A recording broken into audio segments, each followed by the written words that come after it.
처음 이혼했을 때는 사실 주변에 알리기 창피하기도 하고 어쩐지 혼자 되는 기분에 막막함도 있었는데 생각보다 주변에 많더라고요. 이유 모를 동질감에 위로도 되고 그러네요. 제 전 남편은 참 나쁜 사람이었네요.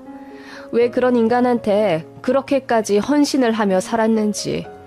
그래도 15년 정도만 살다가 마무리되어 망정이지 더 오래 살았으면 못 볼 꼴 잔뜩 보며 그 지옥을 빠져나오지도 못했을 겁니다. 저는요, 저에게 간도 쓸개도 다 떼어줄 듯이 잘해주던 어떤 남자와 결혼을 했습니다.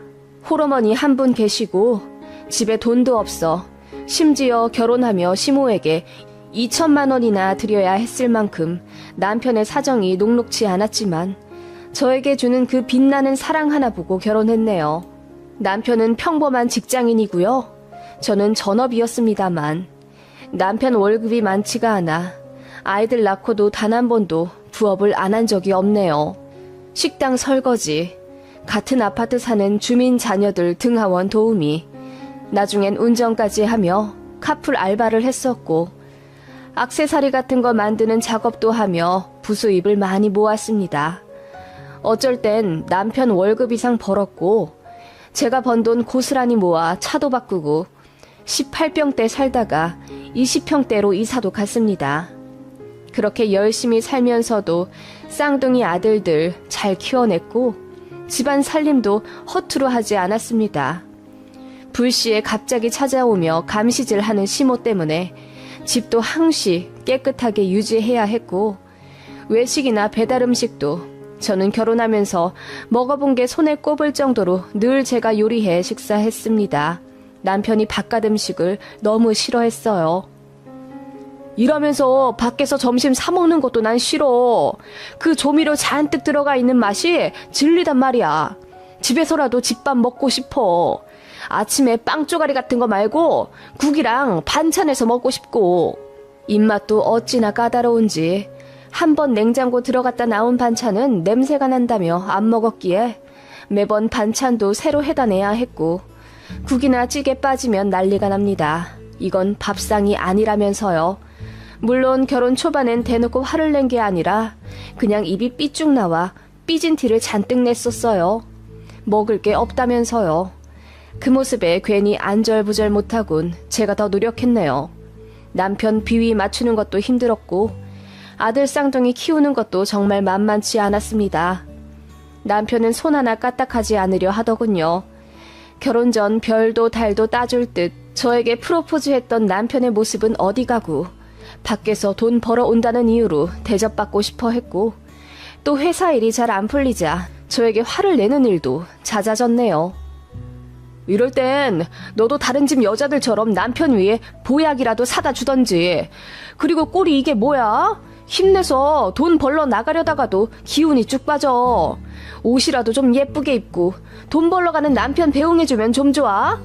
그저 애들 키우고 살림하느라 퍼질러져서는 너도 참 곱고 귀여웠는데 너무 관리 안 하는 거 아니야? 그것도 부인이 해야 할 일이야. 뭐라고? 아니, 꾸미고 싶은 건 나도 마찬가지야.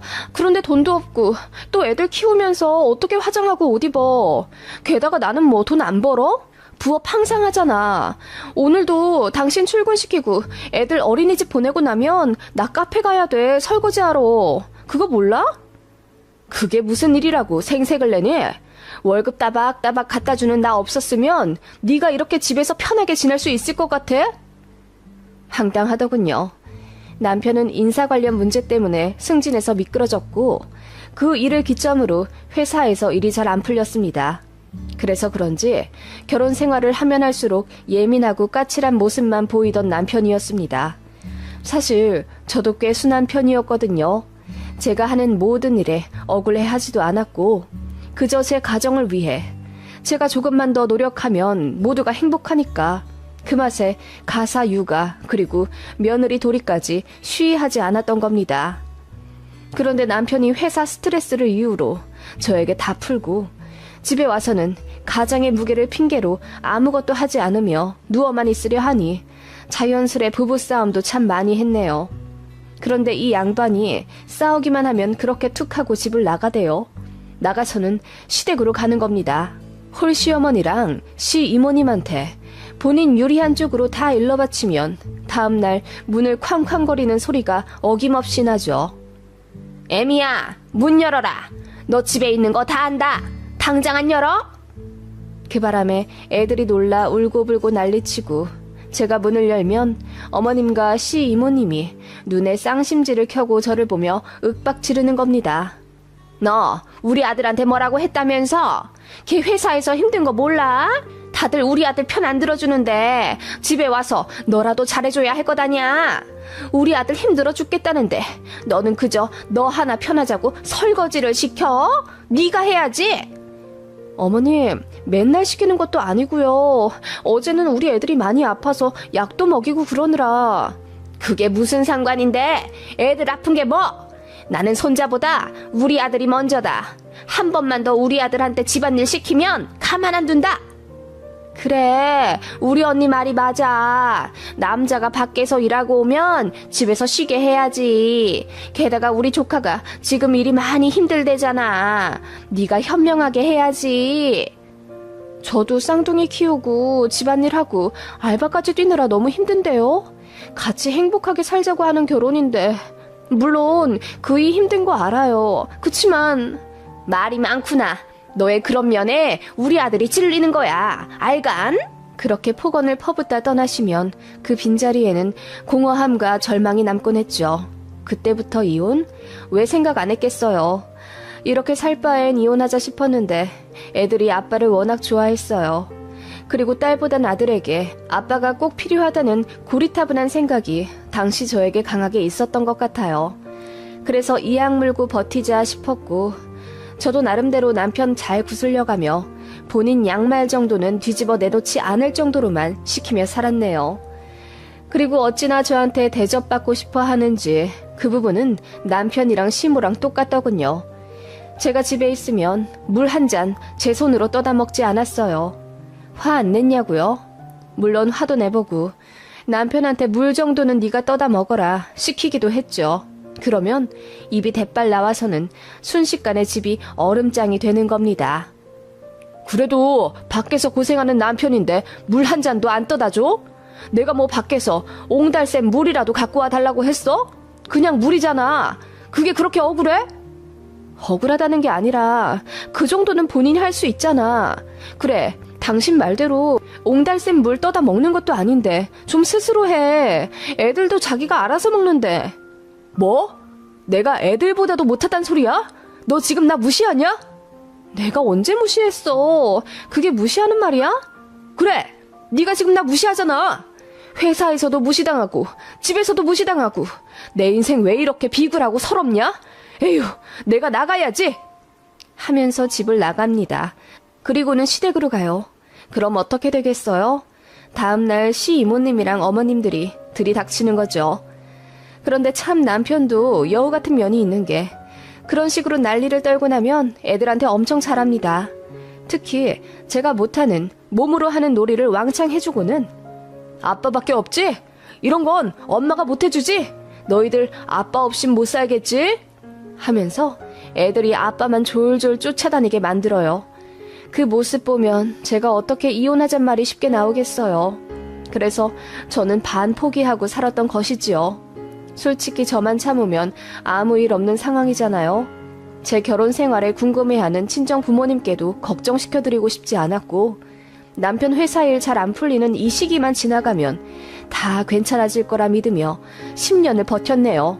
그렇게 악착같이 살아내며 애들 손 많이 가는 초등학생까지 키워냈고 저축 열심히 해서 차도 좋은 걸로 바꾸고 18평대 전세에서 20평대 아파트로 매매해서 보금자리도 만들었습니다. 남편의 월급? 솔직히 거기서 매달 100만 원 정도는 홀 시어머니랑 시 이모님한테 갔고요. 남은 200만 원 정도로 우리 네 식구 살았어야 했는데 남편이 워낙 친구들을 좋아해 약속을 많이 잡느라 한 달에 자기 본인 용돈으로 50에서 80만 원은 썼습니다. 그거 가지고 제가 잔소리하면 내가 내 돈 벌어 이 정도도 못 쓰냐? 내가 왜 힘들게 회사 다니고 있는데 이 정도는 쓰면서 스트레스 풀어야 또 출근할 것 아냐. 너는 집에만 있어서 몰라. 내가 얼마나 힘든지. 나도 그냥 회사 확 관둬버려? 그럼 되겠어? 라고 하며 저에게 출근을 빌미로 협박을 했고, 나중엔 이 정도도 이해 못해주는 부인이랑 살 바엔 이혼하겠다고까지 하더군요. 그렇게 되면 정말 막장 부부싸움이 되고 애들만 피해 보더라고요. 그냥 제가 참고 넘어가야 했습니다. 용돈 때문에 조금이라도 입을 대면 정말 지랄 발광을 했던 남편이었거든요. 그럼 남은 120만 원으로 제가 공과금 내고 식비하고 애들 학원비 내고 그렇게 살아야 하는 거예요. 어떻게 그렇게 살아요? 저축도 해야 하는데요. 제가 알바를 놓지 못했던 이유였네요. 녹록진 않았지만 애들 생각하며 버텼습니다. 그러다 제 몸에 이상 신호가 왔습니다. 가슴 부분에 통증이 느껴져 병원에 한번 갔더니 정밀검사 소견서를 써주더군요. 대학병원 가라고요. 그날 어찌나 두렵고 벌벌 떨리던지요. 집에 와서 펑펑 울며 남편에게 나 유방암이면 어떻게 해? 아직 애들도 어린데 초등학생밖에 안 됐는데 나 어떡해? 라고 했더니 남편이 처음엔 놀라더니 이내 평온하게 수술하면 되겠지. 아니면 항암 치료도 요즘은 잘 되어 있다고 하고 병원 다니면 되는 일인데 뭘 벌써 걱정해. 그리고 검사했는데 아닐 수도 있잖아. 너무 걱정하지 마. 라고 하더니 그냥 들어 눕더군요. 이 인간 감정이라는 게 있긴 한가 싶더군요. 그리고 대학 병원 가서 검사를 받으려면 하루를 통으로 써야 해서 시어머니께 애들 부탁을 좀 드렸습니다. 그랬더니 시모가 귀찮다는 거예요. 그냥 애들 혼자 있게 하면 안 되냐? 네가 밥을 해놓고 나가면 애들이 스스로 먹겠지. 아직 어려서요. 밥솥이 뜨겁기도 하고 어머님이 좀 하루만 애들 봐주시면 안 될까요? 귀찮게 시리. 알았다. 그렇게 제 걱정은 하나도 안 하신 채 그저 일거리 맡겼다는 것에 짜증 내시더군요. 그렇다고 친정 부모님 호출하기엔 저희 친정집이 너무 멀리 있어서 부를 수도 없었습니다. 그렇게 서러운 검사를 받았죠. 그리고 나중에 검사 결과 들으러 가는데 괜히 떨리더라고요.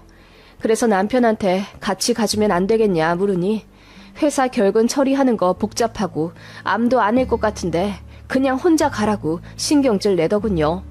결과는 역시나였습니다. 유방암 맞더군요. 몇 기라고 말하기엔 약간 애매한 부분이 있어서 일단 초기는 아니지만 그렇다고 손을 못 쓸 정도도 아니었어요. 일단 수술하기로 했고 날짜도 잡고 돌아왔습니다. 오는 길에 어찌나 펑펑 울게 되던지요. 가끔 따끔한 적이 있긴 했지만 그냥 대수롭지 않게 생각했었고 암을 단 한 번도 의심하지 않은 건 아니었지만 아이들 케어며 알바, 집안일 등 이것저것 생각할 게 많아 병원은 사치였던 제 일상이 너무나 후회되었습니다. 그렇게 어린 제 두 아들 제외한 모든 가족들에게 유방암임을 알렸고 수술해야 한다고 말했습니다. 친정아빠가 우는 모습 처음 보았네요. 친정엄마가 예상외로 강하게 그래, 수술하면 괜찮을 거야. 다 괜찮아질 거야. 그러니까 걱정 마라. 애들 생각하면서 굳세게 견뎌라. 할 수 있지? 라고 해주셔서 힘이 났어요. 제 시어머니는 제 얘기 듣자마자 에구 어쩌누? 한마디 하시더니 수술 일정에 관해 물으시더군요. 그러더니 이번에도 내가 애들 봐줘야 하냐? 네 친정에서 좀 오라고 하시면 안 되냐? 라고 하시며 또 귀찮다는 듯이 말씀하시더군요. 그 말에 왜 그렇게 상처가 되던지요. 왕복 1시간 거리 차이기 때문에 우리 집에도 자주 오셨고 또 저도 홀 어머니란 이유로 참 잘 챙겨드렸었는데 며느리 수술하는 그 시간 동안 애들 좀 봐주시면 어디가 덧나나요? 어이가 없었지만 싸울 여력도 없기도 했고 또 친정 엄마가 이미 와주시기로 했기 때문에 도움 부탁 안 한다고 말씀드렸습니다. 그랬더니 다행이라고 하시더군요. 남편은 제가 유방암이라는 얘기 듣자마자 굉장히 놀라더라고요. 제가 워낙 잔병 치레도 없었고 조금 아파도 그냥 진통제 먹어가며 집안일 하고 애들 보고 꿋꿋이 생활했기 때문일지도 몰라요. 그런 저도 암에 걸리니 이제서야 제가 사람인가 싶은 놀라움이었을까요? 아무튼 소리까지 지르며 놀라더니 그래도 남편은 남편이라고 이것저것 묻더군요. 수술 후 생존율이 얼마나 되냐, 전이 된 데는 없느냐, 아프진 않느냐 묻더니 근데 수술하고 나면 당신 가슴 없어지는 거야? 라고 조심스레 묻더군요. 그 말에 기가 막혀. 보건술도 있어.